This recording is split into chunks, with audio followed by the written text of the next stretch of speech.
강조한 것이 있습니다. 로마서 6장 5절에도 만일 우리가 그의 죽으심을 본받아 연합한 자가 되었으면 또한 그의 부활을 본받아 연합한 자가 되리라. 연합에 대해서 말하고 있죠. 또한 교회를 에베소서 1장 23절에서 교회는 그의 몸이니 만일 만물 안에서 만물을 충만케 하는 자의 충만이니라. 교회를 몸이라고 비유한 사도 바울은 천재예요.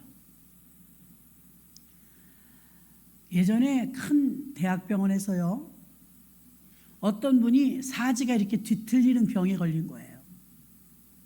입원을 해도 약을 써도 뭘 해도 안 되는 거예요. 그러니까 사지가 이렇게 베이비 꼬이면서 뒤틀리니까 하다 치료해도 안 되니까 의사가 상담을 했어요. 환우에게 혹시 이 속에서 용서가 안 되는 억하심정이 있습니까? 마음에 병이 있으십니까? 그랬더니 그거 어떻게 아느냐고 그러더래요. 당신이 백약이 무효라. 무슨 약을 써도 지금 듣지 않고 차도가 나아지지 않고 오히려 더 중합니다. 만약에 마음속에서 응어리져 있는 어떤 대상자가 있다면 그 문제를 해결하셔야 됩니다. 교회가 아닌데도 그렇게 말하더래요. 죽어도 용서 못하지요. 그 사람의 입에서 나온 말이에요. 죽어도 용서 못합니다. 그 사람이 나한테 어떻게 했는데 내가 용서합니까? 죽어도 용서를 못한다는 말을 그 사람만 하진 않아요. 주변에서 간혹 여러분들도 들으실 때가 있을 거예요. 근데 여러분, 우리가 알지 못하는 게 하나 있는데요. 용서의 문제는 죽어도 용서 못한다고 하고 있지만 사실 용서의 문제는 그 사람의 문제가 아니에요. 내가 용서 못하는 그 사람에게 해가 되는 것이 아니라 용서가 얼마나 큰 일이냐면 이 용서는 내가 넘어서야 될 일이고 내 문제라는 사실을 아셔야 합니다. 그래서 의사가 좀 심하게 말했어요. 이대로 가면 당신은 죽습니다. 이대로 가면 당신은 죽습니다. 뭐라고요?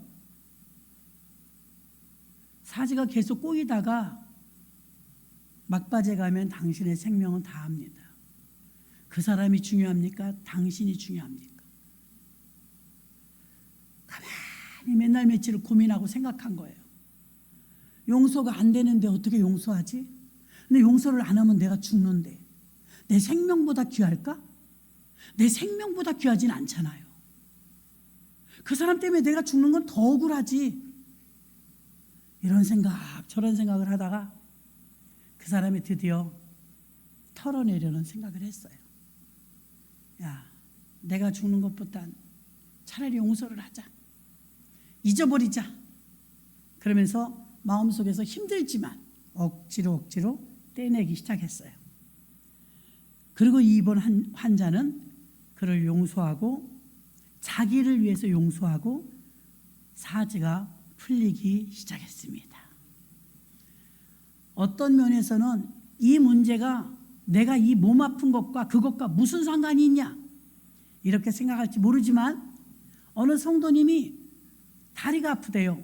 기도도 해드리고 파스도 붙였는데 잘 안 돼요. 병원에 가서 찍어보니까 허리에 이상이 있더래요. 문제는 다리에서 나타났는데 사실은 허리의 문제였다는 것이죠. 우리는 눈으로 보이는 걸 가지고 판단합니다. 그러나 보이지 않는 곳에서 문제가 있고요. 여러분이 전에도 말씀드렸지만 내가 거룩하기만 해도 약 50%의 문제는 해결됩니다. 정의롭고 거룩하기만 해도. 교회가 연합하라, 연결되라, 교회는 몸이다, 이런 말을 사도 바울이 썼는데요. 수제자였던 베드로의 설교 내용을 보면요, 설교 내용이 거의 다 예수 얘기예요. 베드로의 설교 중에 예수 얘기가 나오지 않는 적은 없습니다. 과연 수제자예요. 근데 바울의 설교 내용을 엑기스를 짜보면요, 바울은 전부 교회 얘기예요. 자, 교회라는 말을 누가 제일 처음에 썼느냐 그러면 교회라는 말은 마태복음 16장 18절에 내가 이 반석 위에 내 교회를 세우리니 음부의 권세가 이기지 못하리라 라고 하셔서 교회라는 말을 처음 쓰신 분은 예수님이십니다. 그런데 사복음서에서 교회는 없었어요. 성전 시대였죠. 사도행전 2장에 가서 마가의 다락방에서 성령을 받고 120분들을 통해서 출발한 게 교회이기 때문에 교회는 사도행전을 점프해서 드디어 탄생했습니다. 그리고 사도행전 9장에서 다메섹 도상에서 변화된 한 젊은이, 사도 바울을 통해서 예수 그리스도의 복음을 위해서 거의 교회 세우는 일에 일평생을 바치다가 순교한 사람이 사도 바울입니다. 그 사도 바울은 교회에 대해서는 최고의 전문가라는 것입니다. 그가 교회를 이렇게 말했습니다. 교회는 몸이다, 유기체다. 왕년에 박치기 왕이었던 김일 선수는요 거의 우상이었습니다. 얼마 전에 월드컵인가 뭐죠? 우리나라에서 무슨 체육대회를 했는데 성화 봉송해갖고 어느 그 지점에서 그가 맡았더라고요. 풍이 왔는지 한쪽을 못 쓰더라고요. 마비가 왔어요. 그래서 뭔가를 들었는데 막 성화가 막 떨어질 것 같아. 이렇게 누가 도와주더라고요.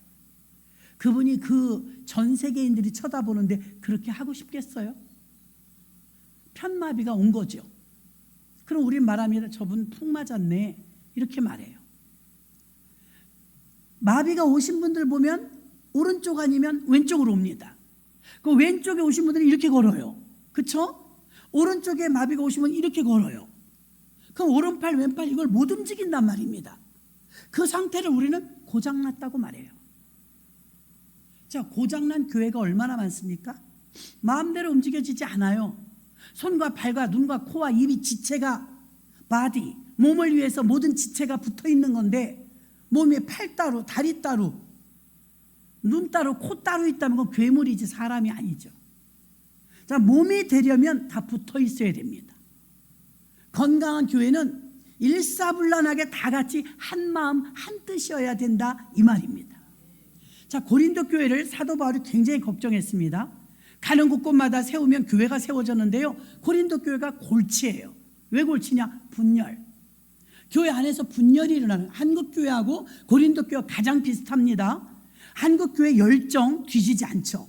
성령 충만 뒤지지 않아요. 한국 교회 기도 많이 합니다. 근데 문제가 무엇입니까? 분열이 잘 돼요. 시기하고 질투가 많아요. 고린도 교회가 그것이 문제였습니다. 무엇이요? 아니 얼마나 기도 많이 하면, 여러분 은사 받으신 분들은 알 거예요. 방언 통역, 예언, 귀신 쫓는 은사, 또 믿음의 은사, 병 고침의 은사, 여러 가지 9가지 은사가 있는데 그 은사를 하나 받기까지는요 얼마나 많은 기도를 해야 되는지 모릅니다. 그 무던히도 기도를 하고 성령을 간구하며 성령이 주시는, 나눠주시는 선물이 은사예요. 그 방언의 은사를 받았다, 병 고침의 은사를 받았다, 예언의 은사를 받았다, 이것은 그 사람이 그만큼 성령의 사람이요 기도 많이 했다는 증거예요. 그럼 성령 받았고 기도 많이 했는데 왜 분열이 일어나요? 고린도 교회가 고질적인 게 무엇이었냐면요, 돈이 많은 도시예요. 향락의 도시예요. 이 사람들이 성이 문란해요. 성적으로 문란해요. 고린도 교회에서요 은혜도 받았습니다. 은사도 받았습니다. 근데 성 문제가 해결이 안 되는, 이성 간에 좀 문란한 일들이 많았어요. 그리고 분열이 생기니까 사도 바울이 고린도전서 12장은 은사가 나온다면 고린도전서 13장은 사랑장이잖아요. 은사가 9가지인데 막 저마다 은사 받으려고 얼마나 기도하나 몰라요. 사모하는 마음으로 열정적으로 기도하다 보니까 은사들을 받았어요. 그 사도 바울이 이렇게 말합니다. 여러분이 은사 받아서 주님의 교회를 세우는데 잘 쓰임받는 건 좋은데 여러분에게 부족한 것 하나 은사가 있습니다. 그 은사가 뭐예요? 그럼 우리가 또 받을게요.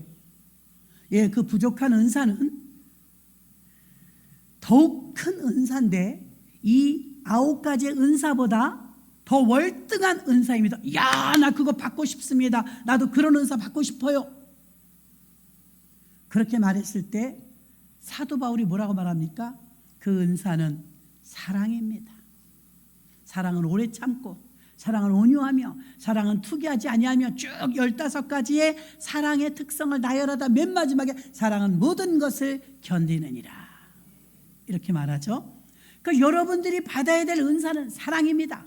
은사가 9가지가 있는데도 계속해서 율법주의적이었습니다. 판단하고 정죄하고 사람들에 대한 사랑이 부족했습니다. 그럼 사랑을 왜 못할까요?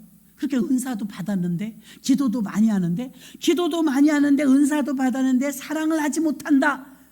그 정체가 뭐냐 이것입니다. 여러분도 그게 괴롭지 않습니까? 나도 기독교나 하는데 교회 다닌 연수가 수십 년인데 아직 내가 사랑의 은사는 좀 없는 것 같아. 그런 마음이 있다면 그 배우와 그 배경과 그 원인이 뭐냐 이거예요. 그의 원인은 사랑해야 된다는 거 아는데 사랑해야 된다는 것을 실천해야 된다는 거 아는데 실천하지 못하는 것은 용서하지 않기 때문에 사랑하지 못하는 거예요. 무슨 말인가 예를 들어 드릴게요. 예수님께서 십자가에 달려 죽으시는데 자꾸 찔러요. 창으로 칼로. 그래서 막 여기저기 피가 툭툭 터집니다. 심지어는 악랄한 로마 병정들이 탱자나무 가시로 이 탱자나무 가시는 얼마나 사나운지 들어갈 때는 들어가는데 나올 때는 안 나와요. 걸려서. 살을 다 찢기 전엔 안 나오죠. 탱자나무 가시로 머리끝부터 발끝까지 못질 해대죠. 창으로 찌르죠. 가시멸관 푹 눌러 쓰죠. 온몸이 성한 데가 없었어요. 채찍 맞았죠. 근데 예수님이 십자가에서 하신 말씀은 아버지 저들은 저들이 하는 일을 모르니이다. 저의 죄를 용서하여 주시옵소서. 와, 예수님이 십자가에서 아무 말도 안 하고 계속 그 고문을 다 당하셨습니다. 수없는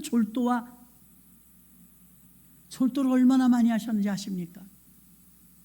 기아와 갈증으로, 고통으로.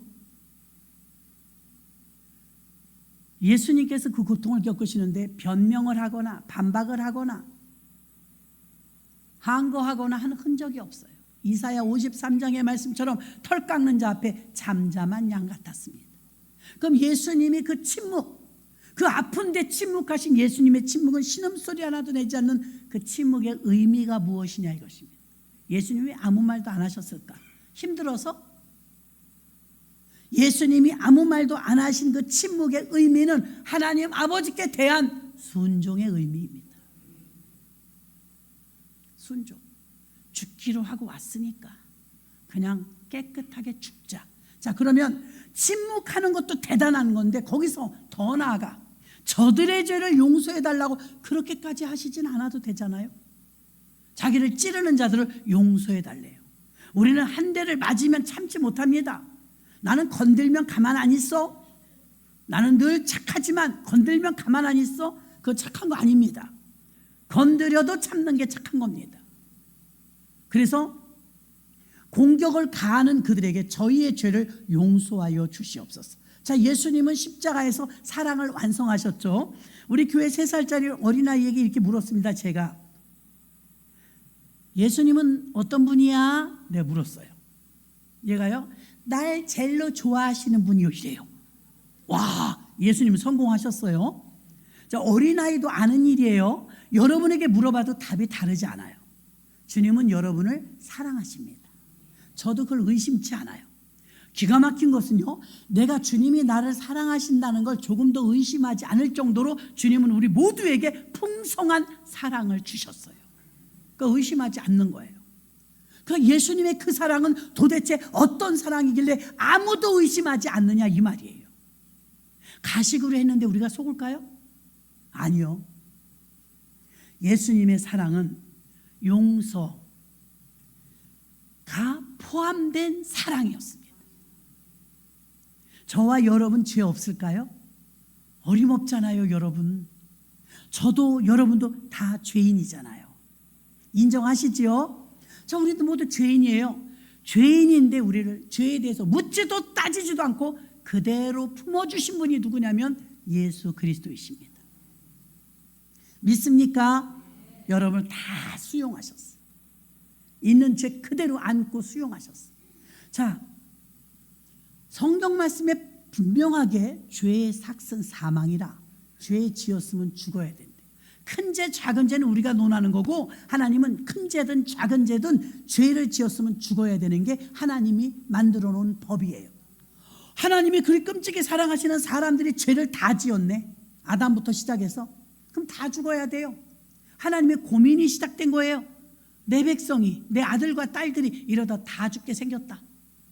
그래서 하나님께서 착안해내고 최고의 방법을 찾은 게 점도 흠도 없고 죄 하나도 없는 예수 그리스도를 이 땅의 최초의 선교사로 파송하셔서 우리의 모든 죄를 본인이 다 끌어안고, 내가 아무개 모든 죄를 내가 다 짊어지노라 하면서 십자가에서 죽으셨습니다. 세례 요한은 예수님을 이렇게 설명하죠. 보라, 세상 죄를 지고 가는 하나님의 어린 양이로다. 구약의 제사를 알려드릴게요. 구약에는 제사를 드리려면 1년에 한 번씩 양이나 소나 염소를 하나님께 바치면서 속죄제를 드려요. 1년 동안 지은 죄를 용서해 주세요, 이런 의미예요. 그럼 이게 양이라고 치십시다. 염소라고 칩시다. 염소가 제일 시끄러우니까. 그럼 염소 위에 죄인과 제사장이 손을 얹어요. 안수하는 거예요. 그리고 이렇게 기도합니다. 제사장, 하나님, 김 아무개가 지은 죄를 이 염소에게 전가하오니 이 김 아무개의 죄가 염소를 받으시고 대속물로 용서해 주시옵소서. 그렇게 대신 죽는 대속물이 양이나 소나 염소였어요. 저희가 한번 수련회를 갈보리 수양관으로 갔는데요, 거기서 구약의 제사를 재현하는 걸 우리를 보여주더라고요.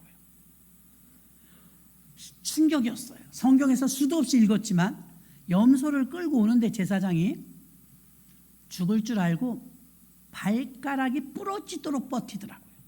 염소가 안 가겠다는 거죠. 죽을 거니까. 개장수 앞에 개처럼 발발발발 떨면서 염소가 막 매운매 소리를 지르는데, 이걸요, 구약의 제사에는요, 당사자인 죄인이 그걸 다 봐요. 봅니다. 보면 아무리 강팍한 죄인이라 할지라도 나 때문에 대신 죽는 염소가 눈물을 콸콸 쏟으면서 음매하면서 울면요, 심쿵합니다. 뜨끔해요. 내 죄 때문에 쟤가 죽잖아. 쟤 불쌍한데? 왜 저렇게 울어? 왜 저렇게 자꾸 버텨? 그런 생각 안 들겠어요? 충격이었어요. 저는 보는데 목숨 걸고 울더라고요. 살겠다고. 근데 걔가 죽을 이유는 없어요. 나 때문에 죽는 거예요. 근데 그걸 죄 지은 사람이 보게 해. 하나님이 보면요, 못 봐. 막 미안해서. 짐 말 못하는 짐승이지만 미안해서 못 봐요. 내 죄 때문에 얘가 죽는 거니까. 그럼 이게 소리 지르다가 비명 지르고 눈물 콧물 쏟고 버티다 죽어요. 그럼 각을 떠요. 다 각을 떠서 제물로 드리면 1년 동안 이 사람의 죄는 사하는 거예요. 이게 구약의 제사거든요. 아무리 강심장이랄지라도 자기 앞에서 자기 죄 때문에 죽는 짐승을 보면 뜨끔해요. 미안해요. 그래서 나 대신 죽는 대속물로 예수님이 오신 거죠. 십자가에 달려 예수님이 죽으시는데 차마 눈 뜨고 못 보겠어요. 그가 왜 고통을 당해야 됩니까? 그가 왜 피를 흘려야 됩니까? 그가 왜 그런 조롱을 받아야 됩니까? 그럼에도 불구하고 그 고통 속에서 예수님께서 저희들이 하는 일을 알지 못하니이다. 저희들의 죄를 용서하여 주시옵소서. 거기 노관하지 않을 사람이 있어요? 예수님이 우리 죄 때문에 그 자리에서 죽으셨습니다. 저들의 죄까지 다 용서해달라고 말씀하시며 죽었으면 지금 자기가 졸도하면서 수도 없이 까무러치면서 그렇게 저들의 죄를 용서해달라고 용서까지 포함된 십자가의 사랑을 우리는 가슴 벅차게 받는 거예요.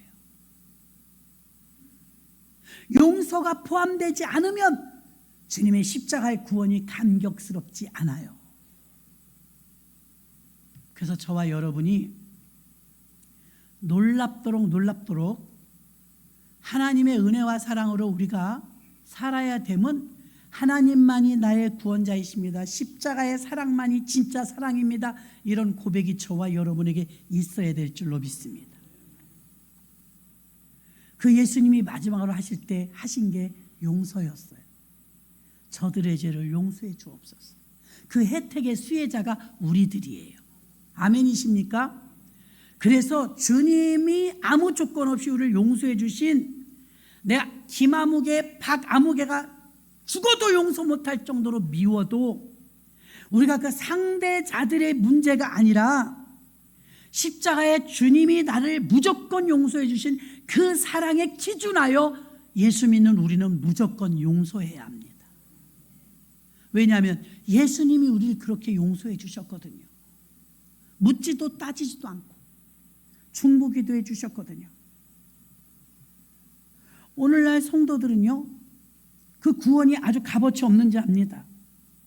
그러나 주님께서 우리에게 부어주신 그 사랑은요, 생명을 다한 사랑이었다는 것입니다. 능력이나 은사로 말하면 고린도 교회를 넘나들 교회가 없었습니다. 그러나 고린도 교인들은 사랑이 없었어요. 그래서 교회가 그렇게 부흥하고 성령 충만했음에도 불구하고 성적인 문란한 문제가 해결되지 않았고 그들의 삶의 변화를 이끌어내지 못했습니다. 그래서 비로소 바울이 말합니다. 당신들에게 없는 가장 큰 은사가 있다. 그것은 바로 주님의 십자가 사랑이라. 이게 가장 큰 은사라는 거예요. 선한 사마리아 사람의 비유에서도 나오지 않습니까? 제사장도 그냥 지나가, 레위인도 그냥 지나가, 사마리아 사람이 지나가다 그냥 못 지나가. 왜 못 지나가? 사랑이 있으니까, 긍휼한 마음이 있으니까. 고린도 후서 13장 11절에 보니까 마지막으로 말하노니 형제들아 기뻐하라. 온전케 되며 위로를 받으며 마음을 같이하여 평안할지어다. 고린도 교회에 마지막으로 편지하는 거예요. 마지막으로 바울이. 형제들아 기뻐하라. 온전케 되며 위로를 받으며 사랑과 평강의 하나님이 너희와 함께 계시리라. 거룩하게 입맞춤으로 서로 문안하라. 이 사랑으로, 사랑을 넘어서서 위로까지 해주라. 아유, 좀 힘들지 않습니까? 그냥 미워하지 않는 선에서도 내가 굉장히 큰 인심을 쓴 건데 그 사람을 위로까지 해주래. 위로. 이게 마지막 부탁이라고 하면서 바울이 편지를 쓴 것입니다. 내가 마지막 할 말이 있는데 그게 바로 사랑이라 이 말이에요. 교회가 왜 약해집니까? 한국 교회가 문제가 뭐예요? 개인 위주의 믿음이죠. 믿음은 개인이니까요. 그러나 우리에게 은사를 주신 것은, 성령을 부어주신 것은 교회를 위해서 주신 것입니다. 몸이 되지 못하고 나 하나 팔만 튼튼하다고 몸이 잘못되면 팔 하나 튼튼한 게 무슨 소용이 있어요? 다리 튼튼한 게 무슨 소용이 있어요? 몸이 되지 못하는데. 그래서 사도 바울은 눈물로 호소하는 것입니다. 고린도 교인들을 향해서. 하나가 되지 못하고 연합이 되지 못하면 그게 사랑이 있어야 연합이 되는 것인데, 연합이 되지 못하면 교회가 교회 역할을 감당하지 못하는데 개인주의에 빠져가고 나는 통변의 은사 받았어, 나는 예언의 은사 받았어, 나는 방언의 은사 받았어. 자기들의 은사에 대해서 자랑하고 방언하고 능력행하고 귀신 쫓고 갖가지 은사를 발휘했지만 교회는 점점 어지러워졌다는 거예요. 한국 교회도 마찬가지입니다. 교회가 왜 자꾸만 교회의 신앙이 약해집니까? 개인적으로는 기도도 나름대로 많이 하는데 왜 자꾸 우리 신앙이 흔들립니까? 교회가 자꾸 왜 위태로워집니까? 불같이 일어나는 아프리카 지역의 교회들에 비하면 왜 침체됩니까? 이 모든 게 교회 신앙이 약하기 때문에. 교회 신앙은 몸된 신앙이요, 몸은 하나이기 때문에 나 혼자 툭 튀어나와서 똑똑한 척하고 나 혼자 툭 튀어나와서 잘난 척해봐야 아무 소용없다는 것입니다. 교회 신앙으로 연합돼야 되는, 내가 이 분노를 분출시킴으로 인해서 교회가 분열되고 교회가 시끄러워진다면 나는 교회를 세우는 자가 아니고 그는 교회는 나오지만 교회를 무너뜨리는 자입니다. 교회를 세우는 자는 화합하는 자요, 교회를 세우는 자는 하나 되게 하는 자요, 교회를 세우는 자는 연합하는 자인 줄로 믿습니다. 혼자 아무리 충성하고 기도를 10시간씩 한다 할지라도 연합하지 못한다면 그는 믿습니다. 함께 하는 일에 동참하지 못한다면 본인이 그 부분을 훈련해야 된다 이 말입니다. 모든 성공의 승패는 관계에서 나오기 때문입니다. 관계. 바울이 그래서 은사도 중요하지만 믿음도 중요하지만 사랑이 더 중요하다고 말했던 것입니다. 교회는 유기체입니다. 교회가 연합되고 연결되고 모든 문제를 해결하는 방법은 사랑입니다. 드라마 보십시오. 가요를 들어보십시오. 영화를 보십시오. 이 세상 어디에도 주제는 다 사랑이에요. 사랑. 그리고 우리에게 일어나는 모든 문제의 해답도 사랑입니다. 아이, 목사님 어디 다 그래요? 보세요. 사랑이 부족해서 그래요. 사랑하지 않아서 그래요. 사랑을 몰라서 그래요. 사랑 대신 미워해서 그래요. 여기에 답이 다 들어있다니까요. 인류에 있는 모든 사람의 문제가요. 그런데 왜 사랑을 못하나 내가 궁금했는데 용서를 못하니까 사랑을 못하는 거예요. 예수님의 사랑에는 용서가 들어있는 줄로 믿습니다. 사람들마다 크고 작은 마음에 쌓인 불만, 분노, 화, 마음, 증오가 있습니다. 작은 것에도 화를 내고 분노가 폭발합니다. 별거 아닌 일인데 싸움하고 덤벼듭니다. 잊을 수 있을 것 같은데 잊혀지지 않고 마음이 괴롭습니다. 풀어야 되는데 풀리지 않습니다. 미워하지 말아야 되는데 말하는 것, 행동하는 것, 밥 맞는 것, 밥 먹는 것, 잠자는 것도 다 꼴 보기 싫습니다. 그 마음이 답답할 뿐입니다. 오늘 이 시간 용서하시기 바랍니다. 용서. 하나님은 사랑하라고 말하지만 서로를 사랑하지 못하면 용서를 하지 못했기 때문이라는 것입니다. 용서는 이미 사랑하는 마음에서부터 출발하기 때문에 여러분이 용서하지 못하면 사랑할 수 없다는 것입니다. 예수님이 우리를 사랑할 때 십자가에서 우리를 용서하시고 사랑할 때 이미 용서가 그 사랑 안에 포함되어 있었다는 걸 잊지 마시기를 바랍니다. 그리고 우리가 예수를 믿는다면 용서하지 못한다는 건 이게 말이 안 되는 것입니다. 예수 그리스도가 나를 위해서 십자가에 달려 죽어주셨는데 내가 1만 달란트를 탕감받은 자 아닙니까? 그런데 100데나리온을 탕감하지 못하는 성경에 말하는 그 모습과 똑같다는 것입니다. 마태복음 18장 23절로 38절까지의 내용입니다. 1만 달란트를 용서받았는데 탕감받았는데 100데나리온 빚진 자를 용서하지 못했습니다. 주인이 어떻게 했습니까? 도로 갚아라. 그때 우리는 갈 곳이 없다 이것입니다. 그럼 용서는 어떻게 하면 될까요? 첫째, 용서는 먼저 하십시오. 복음성가 내가 먼저 손 내밀지 못하고 이런 복음성가가 있거든요. 그래, 그럼 저쪽에서 손 내밀면 내가 이번에 못 이기는 척하고 받아줄게가 아닙니다. 내가 먼저 손 내미는 것입니다. 6절 7절에도 나오지 않습니까? 먼저. 사도 바울은 근심을 주는 자에게 대해서 계속 근심거리를 하고 일을 만들어내는 사람이 있다 이것입니다. 그러나 그를 먼저 사랑하라고 말하고 있습니다. 데살로니가 후서 3장 11절에도 우리가 들은즉 너희 가운데 규모 없이 행하며 도무지 일하지 아니하고 일만 만드는 자들도 있다 하니 문제를 일으키고 고통을 주는 사람이 우리 곁에 있다는 것입니다. 그 7절에 말합니다. 바울이 차라리 그를 먼저 위로하고 용서하라. 차라리 먼저 용서하라. 누가복음 23장 34절에 이에 예수께서 가라사대 아버지여 저희를 사하여 주옵소서 자기 하는 것을 알지 못하니이다 하시더라. 저희가 그의 옷을 나눠 제비 뽑을세. 아까 말씀드린 것입니다. 예수님은 먼저 용서하는 기도를 하셨던 것입니다. 용서는 여러분 상대방의 문제가 아니라 바로 나의 문제라는 인식이 있어야 돼요. 도저히 용서 못해. 죽어도 용서 못해. 몸이 베베 꼬이면서 말라 죽는데 의사가 이러다 당신 죽습니다. 그 경고를 듣고 되새김질하다가 용서했습니다. 그의 베베 꼬였던 몸이 풀리기 시작했던 것입니다. 이게 내가 누구를 미워하는 것이 내 몸에 건강하고 무슨 상관이 있겠냐 자기는 생각했다 이것입니다. 그래서 여러분은 먼저 용서하시기를 바랍니다. 용서의 기준이 여러분이 명분이 있어야 용서할 거 아닙니까? 명분이 예수 그리스도께서 나를 위해서 십자가에 달려 죽으신 그것이 명분이 돼야지 용서가 되지. 가치 기준으로 상대를 자꾸 판가름하다 보면 도저히 용서 못합니다. 그래서 용서는 그 사람의 문제가 아니고 주님과 나와의 문제입니다. 주님이 나를 1만 달란트 탕감해 주신 것처럼 나를 묻지도 따지지도 않고 용서해 주셨던 것처럼 여러분도 용서하셔야 됩니다. 대한민국은요, 초상을 치르거나 명절이 되거나 큰일을 치르고 나면 뒤끝에 꼭 싸우는 집들이 있어요. 사단의 역사죠. 왜 싸웁니까? 거기에 크리스찬들이 끼어 있어서 먼저 용서하고 먼저 관용하고 먼저 손 내민다면 그런 일은 없을 것입니다. 이번 명절에도 다툼이 일어나려고 하는 곳에 화합의 장을 만드는 여러분들이 되시기를 바랍니다.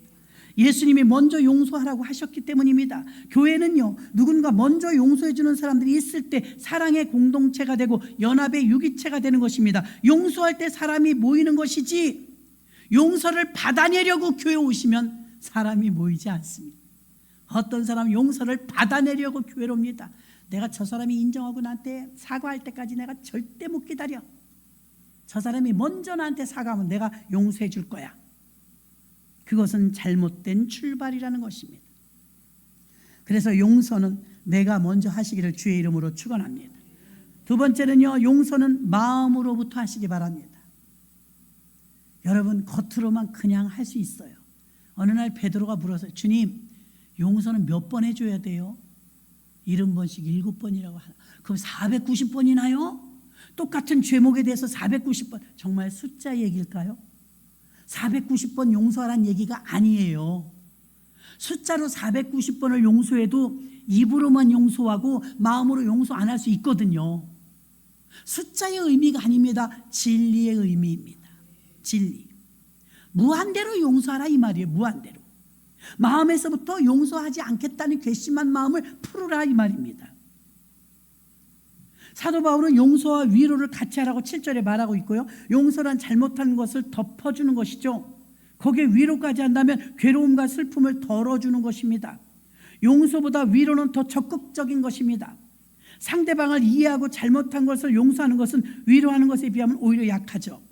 용서도 해야 하지만 위로까지 할 수 있어야 한다는 것입니다. 위로가 담긴 용서는 용서 중에 아름다운 용서죠. 상대방의 잘못을 잊겠다는 것이 아니라 더 잘 되도록 위로해 준다 이 말입니다. 탕자의 아버지의 마음입니다. 그를 품에 안으면서 잔치를 베풀면서 용서해서 그치지 않았습니다. 적극적으로 위로해 주고 상처를 보듬어 준 게 탕자 아버지 아니겠습니까? 그것이 바로 용서의 마음 자세라는 것입니다. 그래서 1만 달란트를 빚진 자, 마태복음 18장 23절로 38절입니다. 좀 길지만 우리가 한 목소리로 합독하겠습니다. 이러므로 천국은 그 종들과 회개하려 하던 어떤 임금과 같으니 회개할 때 1만 달란트 빚진 자 하나를 데려오매 갚을 것이 없는지라. 주인이 명하여 그 몸과 처와 자식들과 모든 소유를 다 팔아 갚으라 하는데 그 종이 엎드려 절하며 가로되 내게 참으소서 다 갚으리이다 하거늘 그 종이 주인이 불쌍히 여겨 놓아 보내며 그 빚을 탕감하여 주었더니 그 종이 나가서 제게 100데나리온 빚진 동관 하나를 만나매 붙들어 목을 잡고 가로되 빚을 갚으라 하매 그 동관이 엎드려 간구하여 가로되 나를 참아주소서 갚으리이다 하되 허락하지 아니하고 이에 가서 저가 빚을 갚도록 옥에 가두거늘 그 동관들이 그것을 보고 심히 민망하여 주인에게 가서 그 일을 다 고하니 이에 주인이 저를 불러다가 말하되 악한 종아 내가 빌기에 내가 내 빚을 전부 탕감하여 주었거늘 내가 너를 불쌍히 여김과 같이 너도 내 동관을 불쌍히 여김이 마땅치 아니하냐 하고 주인이 노하여 그 빚을 다 갚도록 저를 옥졸들에게 붙이니라. 너희가 각각 중심에서 형제를 용서하지 아니하면 내 천부께서도 너희에게 이와 같이 하시리라. 아멘. 두렵죠. 첫 번째 1만 달란트 빚을 저는 처자식을 다 팔아서 갚아라 주인이 말했어요. 그래도 모자라요. 그래도 못 갚아요. 여러분, 우리가 주님 앞에 빚진 빚은요, 우리 인간의 한계를 넘어요. 우리가 갚을 수 있는 영역과 그릇이 되질 못합니다. 근데 100데나리온은요 100일치 품삯이거든요. 조금 노력하면 갚을 수 있는 금액이에요. 그러면 자기가 1만 달란트를 탕감받았는데 자기도 빚준 사람이 있었어요. 100데나리온. 그 사람도 자기하고 똑같이 말했어요. 용서해 주세요. 제가 꼭 갚을게요. 지금은 돈이 없어요. 꼭 갚을게요. 근데 안 봐줬어요. 그리고 옥에 가둬버렸대요. 그 주변에서 보니까 괘씸하잖아요. 잃는 거예요. 빚 탕감해 준 자에게. 당신이 빚을 다 탕감해 줬는데 100데나리온 빚진 자를요, 구류사에게 감옥에 넣었어요. 이 인간은 어떻게 할까요? 괘씸하잖아요. 가서 말합니다. 너 내가 빚을 탕감해 줬는데 너는 100데나리온도 용서 못해? 내가 너 용서해 준 거에 비하면 너 그건 너무 작은 거야. 그걸 네가 용서하지 못한다면 나도 너를 용서하지 않을 테니 도로 다 갚아. 이렇게 돼버린 거거든요. 그 자기 개인의 힘으로 갚을 능력의 것이 아니라고 말씀을 드렸습니다. 그러니까 우리가 용서해 주는 기준은요, 그 사람이 아니에요. 상대가 아니라 주님과 나와의 관계입니다. 그래서 교회는 누구든 어떤 죄를 지었든 따지거나 묻지 않는 거예요. 고린도 교회가 근데 왜 분열이 일어났어요? 너가 잘했니? 내가 잘했니? 계속해서 정죄했기 때문입니다. 한국 교회는 고린도 교회가 가장 흡사한데요. 왜 한국 교회도 이토록 부흥한 대한민국에서 이토록 침륜에 가까운 이 어려움을 이 코로나 때 겪었을까요? 그것도 또한 마찬가지입니다. 서로가 물고 뜯으면서 판단하고 정죄하는 것에 율법에 빠졌기 때문입니다. 그래서 한국 교회가 정말 주님이 주인인 교회인가? 음부의 권세가 이기지 못한 내 교회라고 주님의 교회라고 했는데 사람들의 교회가 아닌가? 고린도 교회는 사람들의 교회였습니다. 주님이 원하시는 교회는 주님의 교회인 줄로 믿습니다. 그래서 왕에게 1만 달란트 빚진 자가 있는데 빚을 탕감해 줬는데 결국 감옥까지 보냈죠. 100데나리온을 불쌍히 여기지 않았다는 것입니다. 내가 불쌍히 여김을 받았던 것처럼 불쌍히 여기는 마음을 가져야 된다는 것입니다. 그래서 여러분, 용서는 마음에서부터 해야 돼요. 마음에서부터. 지금으로 치면 추산치 1만 달란트는 한 300억 원 가량 이상이 넘는다고 해요. 하나님의 사랑은 이 값을 환산할 수가 없습니다.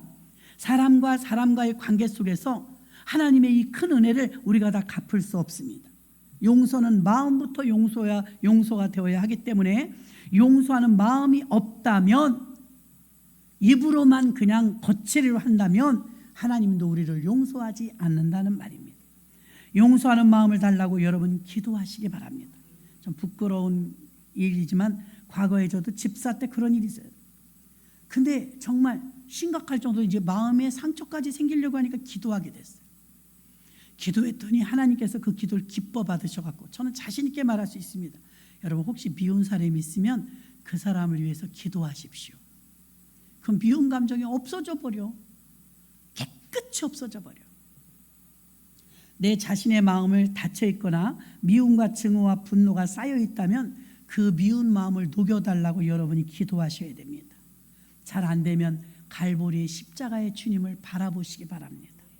그 예수님이 나를 어떻게 사랑하셨는지 깊이 묵상하시면서 십자가의 사랑을 배우시고, 마지막 세 번째 용서는요, 첫 번째는 뭐라고 그랬습니까? 첫 번째 용서는 내가 먼저, 두 번째 용서는 마음으로부터, 마지막 세 번째 용서는 잘 안 되면 순종으로 용서하십시오. 순종. 베드로는 물고기 잡으러 가는데 한 마리도 못 잡았어요. 그때 예수님께서 깊은 데다 그물을 던져라. 자기는 평생 어부를 한 사람이 전문가예요. 예수님은 목수니까 비전문가예요. 근데 예수님이 저 깊은 곳에 그물을 던지래요. 그가 이렇게 말합니다. 주님, 밤이 맞도록 내가 그물을 던졌지만 얻은 것이 없습니다. 그러나 갈릴리 바다는 낮은 곳에 고기가 있지 깊은 곳에 고기가 없답니다. 그러나 내가 말씀에 의지하여 그물을 한 번 더 내리리이다. 순종했죠. 그랬더니 고기가 그물이 찢어지도록 잡힌 줄로 믿습니다. 여러분의 생각으로는 도저히 못하겠으면 말씀에 순종으로 용서하시기 바랍니다. 사도 바울도 용서가 순종의 믿음임을 말해주고 있습니다. 사람들이 자주 하는 말이 있습니다. 죽어도 용서 못해. 용서가 안 되는 걸 어떻게? 물론 사람이 생각하면 용납하거나 큰 덩어리의 상처라면 원한이 생겨서 바위돌처럼 박혀 있을 수 있습니다. 어느 경우엔 고통이 너무 심해서 세월이 가도 견디기 힘들 만큼 막 저주를 내뿜는 사람들도 보았습니다. 그러나 그 당한 것을 몰라서가 아니라, 과거를 몰라서가 아니라 용서를 순종으로 한번 시도해 보라 이 말입니다. 용서가 나의 몫이 아니고 주님이 은혜 주시면 그 은혜의 몫이기 때문에 용서가 됨을 믿으시기를 바랍니다.